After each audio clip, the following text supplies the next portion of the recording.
Sir, टेंडरचा विषय निघाला म्हणून आणखी एक विचारतो. मुंबई महानगरपालिकेमध्ये जे टेंडर दिले जातात त्याचे जे ठेकेदार आता गेल्या 3-4 वर्षात टेंडर कोण कोणाला देते?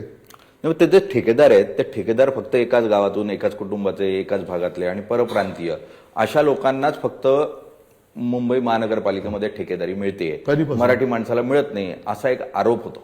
आणि तो आज नाही, गेले अनेक 25-30 वर्ष होतो अशा स्वरूपाचा आरोप आहे. आणि मराठी माणसाला जागाच उरली नाही आहे तिथे काम करायला. ठेकेदार फक्त बाहेरचाच लागतो, तो मराठी चालत असं आमच्या काळात तर चालत नव्हतं.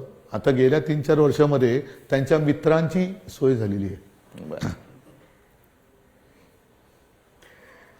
आणि मित्र सुद्धा खूप असरदार आहेत.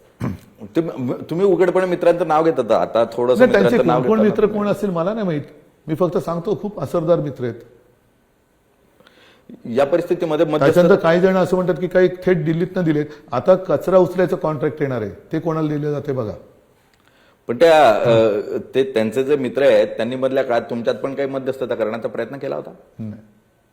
काही बँड्रात बिटिंग झाल्या होत्या, त्यातून काही लोकांना एकत्र आम्ही कधी हुडीबिडी घालून फिरत नाही. हुडीबिडी घालून फिरत नाही. ओके. आणि मुंबईमध्ये हुडहुडीच भरत नाही ना.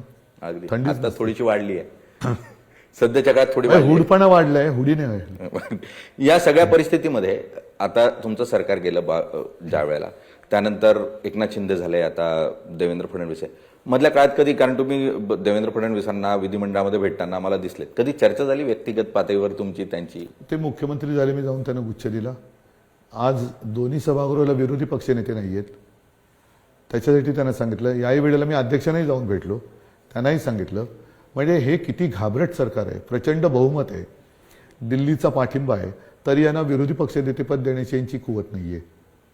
हां, संविधानात नसलेली 2-2 उपमुख्यमंत्री पदं देत आहेत, ज्याची काहीच किंमत नाही आहे. ती नुसती नावाला आहेत. संविधानात ते नाहीच आहे. ते उपमुख्यमंत्री महाराष्ट्राला नाहीच आहेत. ते आहे ते त्यांच्या खात्यापुरते आहेत. पण त्यांना द्यायला नियम नाही आहेत. विरोधी पक्षनेत्याला नियम आहेत.